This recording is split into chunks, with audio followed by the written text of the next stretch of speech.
नमस्कार दोस्तों, क्या आप सिर्फ सोचकर अपने मोबाइल को कंट्रोल कर सकते हैं? क्या एक दिन ऐसा भी आएगा जब हम बिना बोले एक दूसरे से बात कर पाएंगे?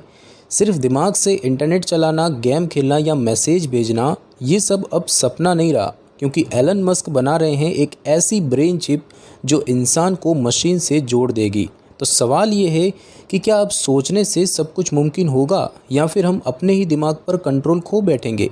जवाब जानने के लिए वीडियो को अंत तक ज़रूर देखिए, क्योंकि जो आप जानने वाले हैं वो आपकी सोच से भी आगे है। नमस्कार, आप देख रहे हैं ज्ञान तंत्र, जहां जिज्ञासा मिलती है ज्ञान से। आज हम बात करने जा रहे हैं एक ऐसे भविष्य की जो अब कल्पना नहीं बल्कि विज्ञान बनता जा रहा है। ब्रेन चिप यानी इंसानी दिमाग में लगने वाली एक बेहद सूक्ष्म इलेक्ट्रॉनिक डिवाइस जो हमारे सोचने और मशीन के बीच एक सीधा कनेक्शन बना सकती है। एलन मस्क की कंपनी न्यूरालिंक इस टेक्नोलॉजी पर सालों से काम कर रही है और उनका सपना है इंसान और कंप्यूटर के बीच एक ऐसा रिश्ता बनाना जो आज तक सिर्फ फिल्मों में देखा गया था। लेकिन क्या ये मुमकिन है, और अगर हाँ, तो इससे हमारी ज़िंदगी पर क्या असर पड़ेगा? आइए इस तकनीक के पीछे की सच्चाई को आसान भाषा में समझते हैं। दोस्तों, अब सवाल उठता है कि ये न्यूरालिंक है क्या? दोस्तों, न्यूरालिंक एक न्यूरो टेक्नोलॉजी कंपनी है जिसकी स्थापना एलन मस्क ने 2016 में की थी। इस कंपनी का उद्देश्य है इंसान के दिमाग और कंप्यूटर या मशीन के बीच डायरेक्ट कम्युनिकेशन संभव बनाना। यानी जो सिग्नल्स हमारा दिमाग न्यूरॉन्स के ज़रिए जनरेट करता है, उन्हें एक चिप पढ़ेगी और वो सिग्नल्स मशीनों को समझ में आने वाली लैंग्वेज में ट्रांसलेट किए जाएंगे। एलन मस्क का मानना है कि आने वाले समय में आर्टिफिशियल इंटेलिजेंस यानी एआई इतनी तेज़ी से विकसित होगी कि इंसान को उसके साथ compete करने के लिए खुद को भी अपग्रेड करना होगा। न्यूरालिंक इसी दिशा में एक कदम है, ताकि इंसान अपने दिमाग से सीधे टेक्नोलॉजी को ऑपरेट कर सके, बिना किसी कीबोर्ड या स्क्रीन के। कंपनी अभी इस तकनीक को पूरी तरह इंसानों के लिए तैयार नहीं कर पाई है, लेकिन अब तक इसे जानवरों पर टेस्ट किया जा चुका है और हाल ही में न्यूरालिंक ने एक इंसान में पहली बार ये चिप इम्प्लांट करने का दावा भी किया है। लेकिन ध्यान रहे, ये अभी शुरुआती स्टेज में है और इसे आम इंसानों के लिए इस्तेमाल में आने में कई साल लग सकते हैं। दोस्तों, अब बात करते हैं असली सवाल की कि ये ब्रेन चिप आखिर करती क्या है और ये काम कैसे करती है। न्यूरालिंक की ब्रेन चिप एक बहुत ही सूक्ष्म यानी कि माइक्रोस्कोपिक इलेक्ट्रॉनिक डिवाइस है और इसका साइज़ लगभग एक सिक्के जितना होता है और इसे खोपड़ी की हड्डी के अंदर एक छोटे से हिस्से में फिट किया जाता है। इस चिप से जुड़ी होती है बहुत ही पतली, बाल से भी महीन तारें, जिन्हें इलेक्ट्रोड्स कहते हैं, और ये इलेक्ट्रोड्स हमारे दिमाग के उन हिस्सों में लगाई जाती है जहाँ न्यूरॉन्स से सिग्नल्स निकलते हैं। जब हम कुछ सोचते हैं, बोलते हैं या कोई काम करने का इरादा बनाते हैं, तो हमारे दिमाग के न्यूरॉन्स इलेक्ट्रिकल सिग्नल्स पैदा करते हैं। न्यूरालिंक की चिप इन सिग्नल्स को डिटेक्ट करती है, रिकॉर्ड करती है और फिर उन्हें डीकोड करके मशीन को भेजती है, ताकि मशीन हमारे सोच के हिसाब से काम करे। यानी अगर आप सोचें कि स्क्रीन स्क्रॉल हो जाए, तो बिना उंगली हिलाए सिर्फ सोचने से ही स्क्रीन नीचे जाएगी, और इस तकनीक को कहते हैं ब्रेन कंप्यूटर इंटरफेस या BCI, और न्यूरालिंक इसी तकनीक को इस्तेमाल कर रहा है। सुनने में जितना फ्यूचरिस्टिक लगता है, असल में ये टेक्नोलॉजी न्यूरोसाइंस और इलेक्ट्रॉनिक्स की सालों की मेहनत का नतीजा है।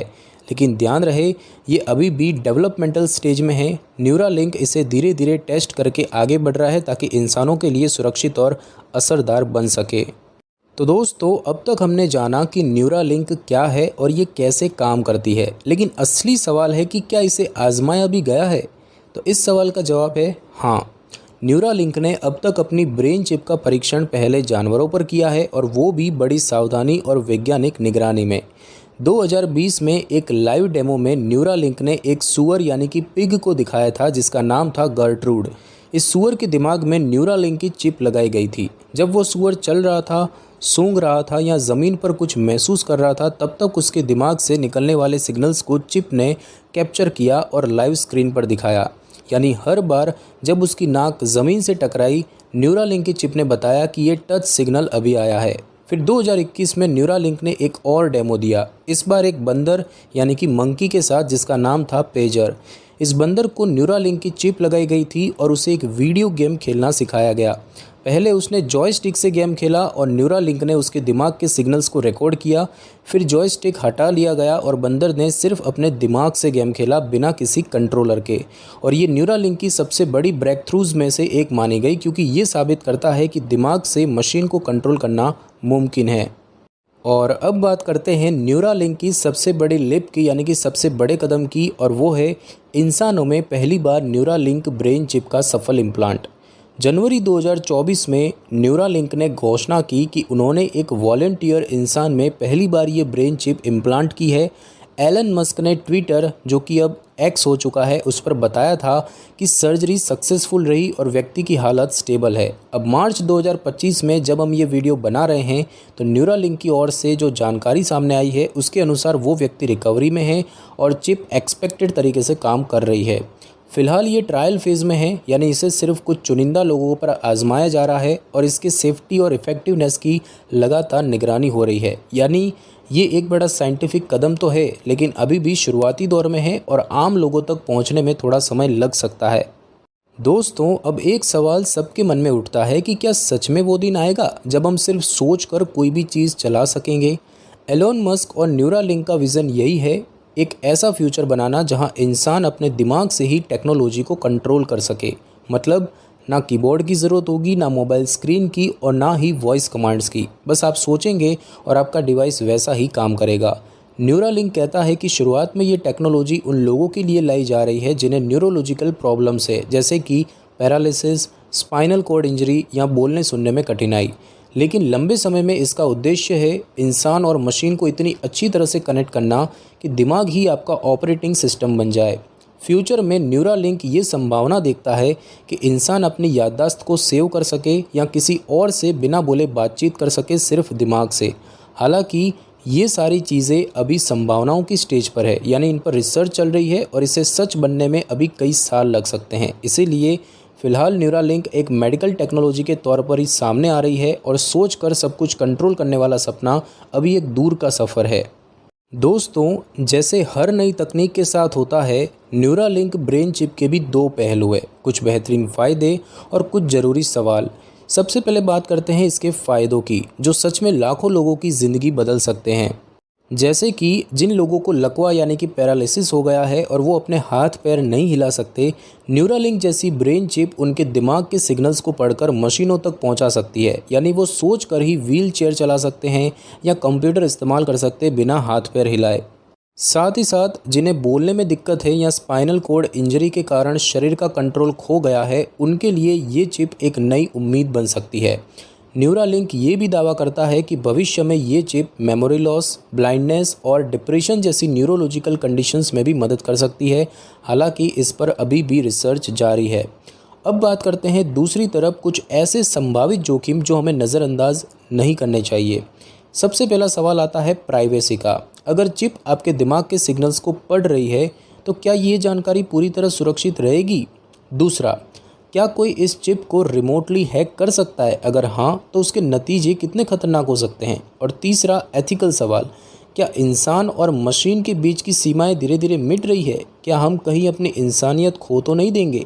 हालांकि न्यूरालिंक इन सभी कंसर्न्स को एड्रेस करने की बात करता है और उनका कहना है कि ये चिप पूरी तरह सुरक्षित और डेटा प्रोटेक्टेड होगी, लेकिन फिर भी ये सवाल वैज्ञानिक और सामाजिक स्तर पर चर्चा का विषय है।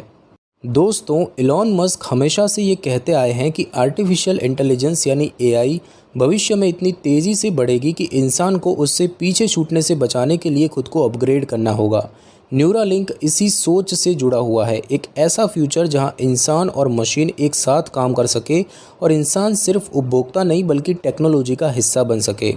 एलोन मस्क का सपना है कि इंसान का दिमाग सीधे इंटरनेट, मोबाइल और एआई से जुड़ सके ताकि आप बिना टाइप किए, बिना बोले सिर्फ सोच कर नॉलेज एक्सेस कर सके। मतलब विकिपीडिया आपके दिमाग में हो, लैंग्वेज ट्रांसलेशन रियल टाइम में हो और कम्युनिकेशन टेलीपैथी जैसी हो, सिर्फ सोच कर। मस्क ये भी कहते हैं कि अगर हम इंसान और एआई के बीच एक ब्रिज नहीं बनाते तो हो सकता है कि एआई इतना पावरफुल हो जाए कि इंसान उसके सामने कमज़ोर पड़ जाए। न्यूरालिंक उस पुल की तरह है जो इंसान और मशीन के बीच डायरेक्ट कनेक्शन बनाता है ताकि दोनों साथ इवॉल्व कर सके। लेकिन मस्क ये भी मानते हैं कि ये सपना अभी एक लंबी साइंटिफिक जर्नी है और इसमें कई टेक्निकल, एथिकल और मेडिकल चैलेंजेस अभी बाकी है। यानी न्यूरालिंक का विज़न फ्यूचरिस्टिक जरूर है, लेकिन इसे step by step scientifically reality बनाया जा रहा है, न कि किसी मूवी की तरह ओवरनाइट। यानी कि न्यूरालिंक इसे हकीकत में बदलने के लिए एक एक कदम धीरे धीरे वैज्ञानिक तरीकों से आगे बढ़ रहा है, न कि किसी जादू की तरह रातों रात। तो दोस्तों, अब सवाल सिर्फ तकनीक का नहीं रहा, सवाल ये है कि अगर हमारा दिमाग मशीनों से जुड़ जाएगा तो क्या हम पहले जैसे इंसान रहेंगे? क्या भावनाएं, सोच और इंसानियत सब कुछ अब सिग्नल्स और डेटा में बदल जाएगा? क्या हम एक बेहतर इंसान बनेंगे या एक ऐसा रोबोट जो सिर्फ तेज़ी से सोच सकता है लेकिन महसूस नहीं कर सकता? न्यूरालिंक जैसी तकनीकें हमें नए दरवाजे दिखा रही हैं, लेकिन ये हम पर है कि हम उस दरवाजे के उस पार कैसा भविष्य चुनते हैं। क्योंकि तकनीक तो टूल है, लेकिन उसका इस्तेमाल कैसा होगा ये तय करेगा कि हम इंसान कहाँ जा रहे हैं। तो दोस्तों, न्यूरालिंक एक ऐसी तकनीक है जो हमें सोचने की ताकत नहीं, सोच से काम करने की ताकत दे सकती है। लेकिन सवाल ये नहीं है कि ये टेक्नोलॉजी कितनी आगे जाएगी, सवाल ये है कि हम इंसान के तौर पर उसके साथ कैसे बदलेंगे। आपका क्या मानना है? अगर आपको न्यूरालिंक जैसी ब्रेन चिप लगाने का मौका मिले तो क्या आप तैयार होंगे? नीचे कमेंट करके ज़रूर बताइए, क्योंकि आपकी सोच भी इस चर्चा का हिस्सा है। अगर आपको ये वीडियो जानकारीपूर्ण और सोचने वाला लगा हो तो लाइक ज़रूर करें, ज्ञान तंत्र को सब्सक्राइब करें और इस वीडियो को शेयर करें अपने दोस्तों के साथ। मिलते हैं अगले एपिसोड में एक नई सोच, एक नई खोज के साथ।